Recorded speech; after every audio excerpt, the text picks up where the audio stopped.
On today's live daily news, an extended newscast with tons of Valentine's drama, a quick stock show update, and exactly what is going on with this windy weather. Plus, the San Angelo TLCA Eagles capped off the season with back-to-back district titles. But how did everyone else shake out? Find out. I'm Matt Trammell, and this is Live.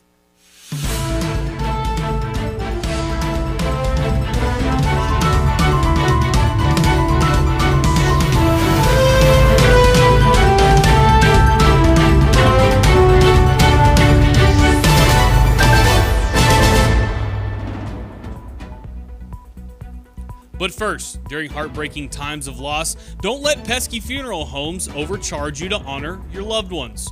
Two locally owned funeral homes, Robert Massey and Harper Funeral Home, offer obituaries on SanAngeloLive.com. Other media sites like that old newspaper could charge you $200, $300, $400. Here at San Angelo Live, it is at a low price of $30. Plus, what happens when you're done with that paper? It likely goes in the trash. At San Angelo Live, obits last forever and are at a click of a button. So, make sure if when thinking of who to call, remember those who support local. That's Robert Massey Funeral Home and Harper Funeral Home. Give them a call today. We'll start things off with an assault that took place on Valentine's Day. Jacob Moya was arrested for aggravated assault with a deadly weapon very early this morning. According to court documents, Moya allegedly grabbed his ex by the neck and cut her face with a razor. According to the victim, she and Moya had been arguing for the last several days before the assault, but according to her new boyfriend who witnessed the incident, they both were pushing each other when the victim pushing Moya 3 times before he cut her. Moya was arrested and booked into the Tom Green County Detention Facility.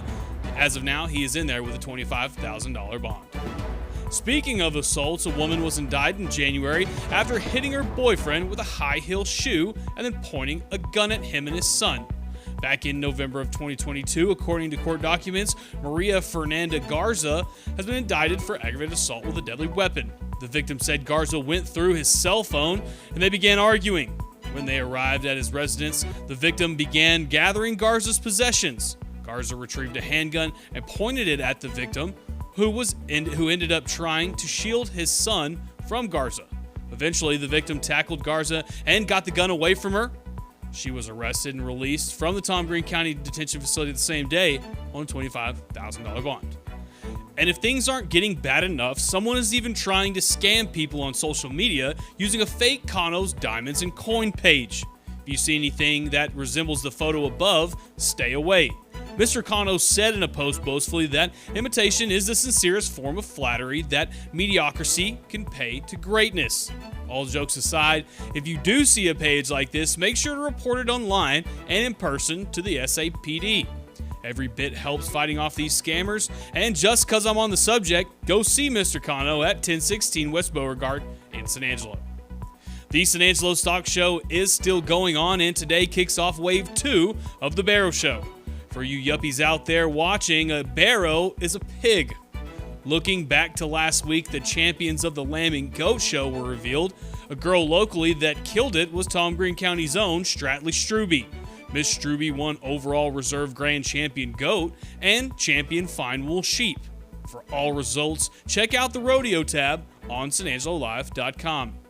In weather over the next few days, expect this wind to continue. If you wore a hat today, then likely you already knew this, but the wind outside is horrendous with gusts in the upper 30 miles an hour range.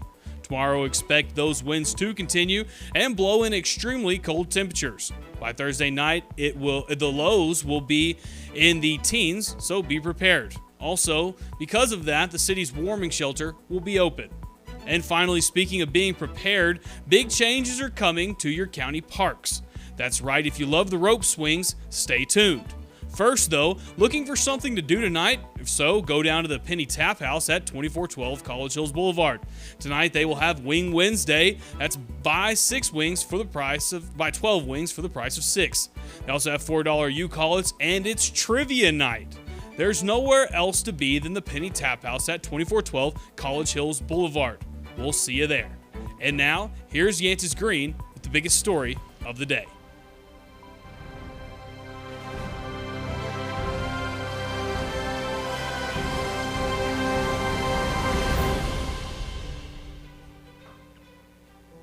Tom Green County Commissioners on Tuesday made a big decision regarding county parks.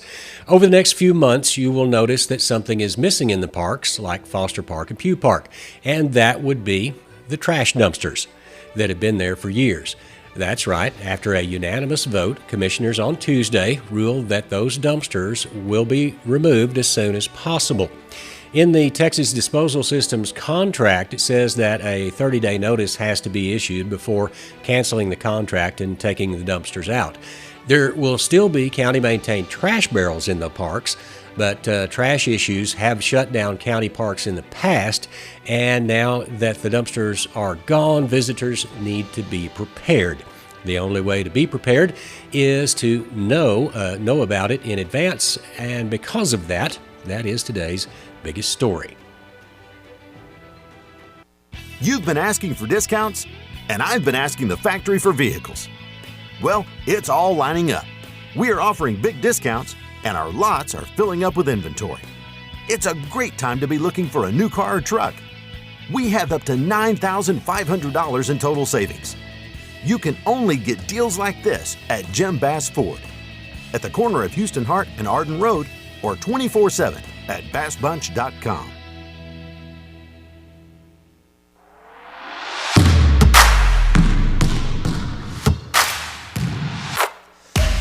The Central Bobcats played their home finale against Odessa High in San Angelo last night. After a slow start, the Bobcats battled back in the fourth quarter to take the lead. However, the Broncos claimed victory in the final 10 seconds, 50-48. Central currently sits in a three-way tie for third place in their district. It is unclear how the playoff seedings will shake out at this time. The Cristobal Cougars also hosted their finale against Forsan last night. The Cougars held control for most of the contest and won 58-46. Cristobal plays Colorado City in the first round of the playoffs on Monday, February 20th. The Lakeview Chiefs played their season finale against Sweetwater in San Angelo on Tuesday. The Chiefs fell 61-45.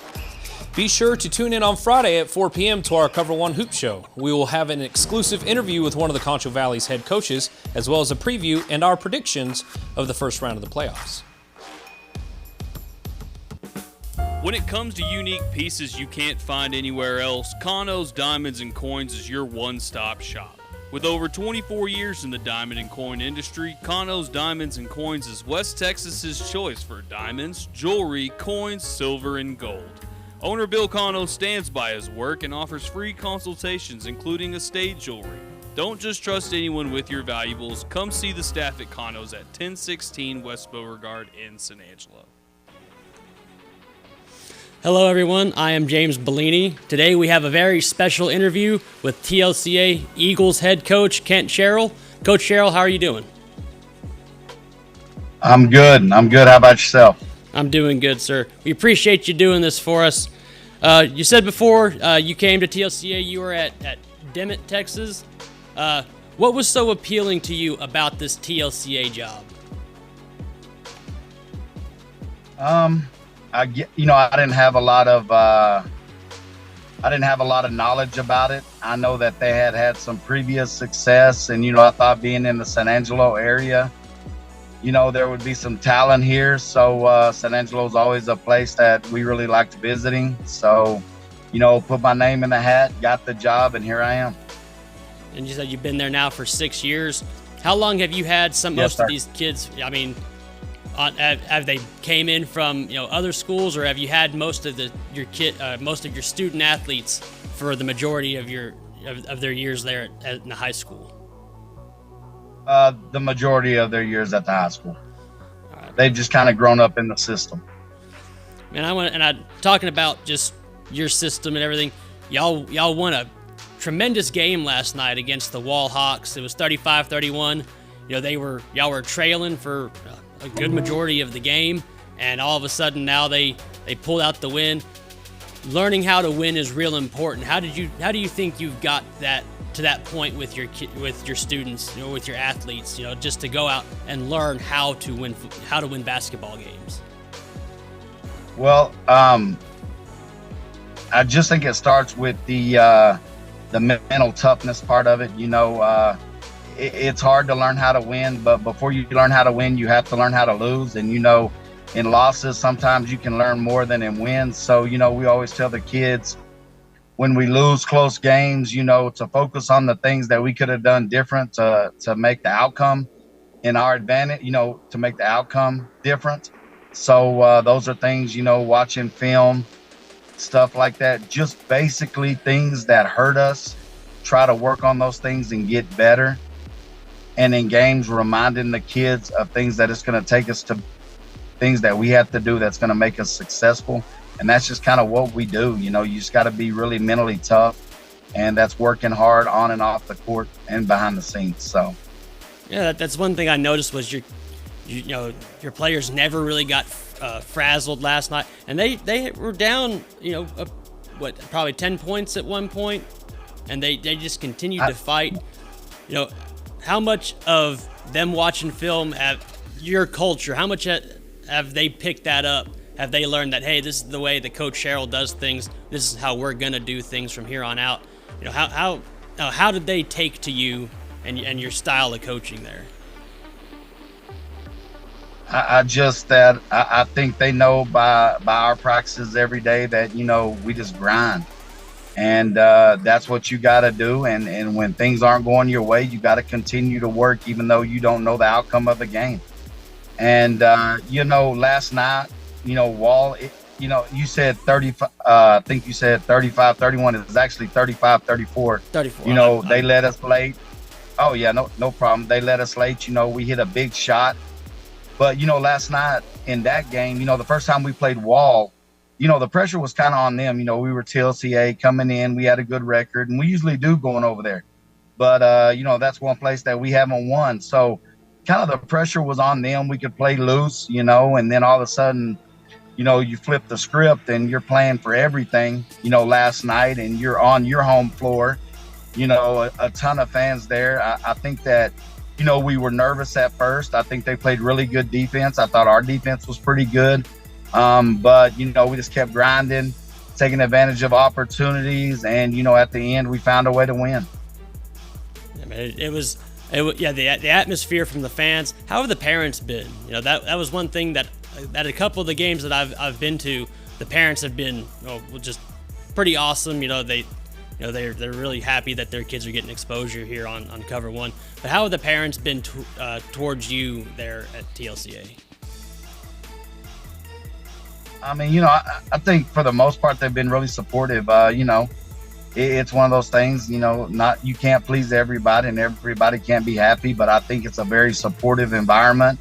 I think they'll do whatever we ask them to do, and I think they spend a lot of time trying to get their kids' potential out of them, and working with them outside of the confines of TLCA. So for the most part, really supportive, and even the kids that aren't in our system right now, we just have a really good supportive system, and I think they're buying into what we do, and I think they're excited about it. They're buying into what y'all do there. I kind of want to talk about now your two losses, because at one point there was a three-way tie for first in y'all's district. It was y'all, Wall, and Jim Ned, and y'all went to Jim Ned and you lost. Can you kind of talk about that loss? Because I had heard several things that maybe some of your kids were out with COVID. What kind of happened there? No, and that wasn't the case. So, okay. So we were playing really good basketball. We're playing those 6 and 5A teams. Beat Decatur, San Antonio, Brandeis lost by like 4 points. I thought we were really competitive with Central. So I think we were kind of feeling ourselves a little bit, and we went over to Jim Ned, and they humbled us real quick. And we had everyone there. Jaden Villanueva, our point guard, he had sprained his ankle. He played, but he wasn't 100%. But Jim Ned just humbled us. And then our second loss to Clyde. Clyde, every single year we go up there, it's been a 2-point game, 1-point game. So I knew it was going to be a battle. They played us to 2 points here. They're a hard matchup for us because they're really big. And, at the end of the game, we had a chance to win, but they found a way to make the plays and win the game. So, both of those teams that beat us, I give them full credit, because on that day or not, whatever it was, they were the better team and they found a way to win. All right, well, I appreciate you clearing that up. We just heard a couple different things, and might as well hear it straight from the man himself. And the next thing I want to talk is, you brought it up to me at Wall. You kind of felt that TLCA hadn't maybe gotten, the treatment that you thought they deserved. And obviously y'all are winning. Y'all deserve to be the focus because y'all beat teams like Wall, who have traditionally really strong, really good programs. And now, and I'm not saying they don't have a good program now, but because they are. But you talked about putting TLCA on the map. Kind of go into that real fast. Just how much that means to just you and the kids and the parents and just the school as a whole. That hey, we're not we might not be San Angelo or Central or Lakeview, but we are here, and we are, we're gonna show up and we're gonna win some basketball games, and now, y'all made the playoffs in football too. Just sports in general have kind of gone up there. Kind of talk about putting TLCA on the map. Okay, first, I'll talk about the basketball aspect of it, because I would be willing to bet. So my first year here, we were a 500 team. And ever since then, one season we didn't win 20 games. So we finished second last year. We've advanced as far as any school since I've been here in San Angelo in the playoffs. And I would be willing to bet that a lot of people don't know that. So that's one of those things to where I say that, I don't think our exposure is out there, because we've been a good team, and we've been a good team for a while. And, these kids deserve, all that credit. And, but when you're in a town with like a Central and a Wall, Wall's good at everything they do, and Central's really big in football. That basketball program, Villegas is a friend of mine. He does a great job there. And, they just get more of the coverage. So, I use it, it motivates me. I hope it motivates our kids. And, I think as a whole, our football team made the playoffs for the first time in a while. Our basketball team did. I think our baseball team, they have a good shot of making the playoffs. Our softball is going to be improved. Volleyball makes the playoffs year in and year out. And, I just think, we're on the up and up. So, anytime I can get that out there, I'm definitely going to do it. All right, good deal, man. That's what we like to hear. And we got to talk about your playoff matchup. I asked you a little bit about it last night. Y'all are playing the Brady Bulldogs. Did y'all get Eden? Is that where y'all are going to end up playing? No, we're going to actually, I'm pretty excited about it. So we're going to play at Sonora, and we're going to play after Wall plays. So it's going to be a double header. We'll play at 8 o'clock at Sonora against Brady. All right, man. Well, Coach, we appreciate your time. We appreciate you coming on and having a short little interview with us. And you can go watch TLCA take on Brady in Sonora. Actually, you can go watch Wall, too. They take Absolutely. TLCA. Support the local teams. Support the local teams, absolutely. And, Coach, we appreciate you. Thank you. Absolutely. Thank y'all. Yes, sir. So we were on vacation, family vacation, having a good time, and we get the call. It was a river. It was a river in our house. That's the big thing, is we kept wondering, how bad is it? It was devastating. I was like numb. It's like, how are we going to handle all this? What are we going to do? What a great interview with Coach Sherrill. It was kind of breaking news right there. Who would have guessed at the beginning of the year that the TLCA Eagles be winning back-to-back district championships with the likes of Wall and Jim Ned in their district? What a crazy story, and what a great interview with Coach Sherrill. Always appreciate when he can come on, even when it's not Friday, when we're actually on Cover One Hoops. Also, just where we're on there, don't forget Cover One Hoops is Friday, and we will have an exclusive interview with the coach. Don't worry, it's not going to be the repeat of Sherrill. This will be one of the other coaches that made the playoffs. We're not going to let you know who yet, but make sure you tune in to that at 4 o'clock on Friday. This has been Live Daily News. We're here every day at 4 o'clock. We gave you everything, a little news, a little interview, everything you need to know to get you through the day. For everyone here at San Angelo Live, I'm Matt Tremble, and we'll see you tomorrow.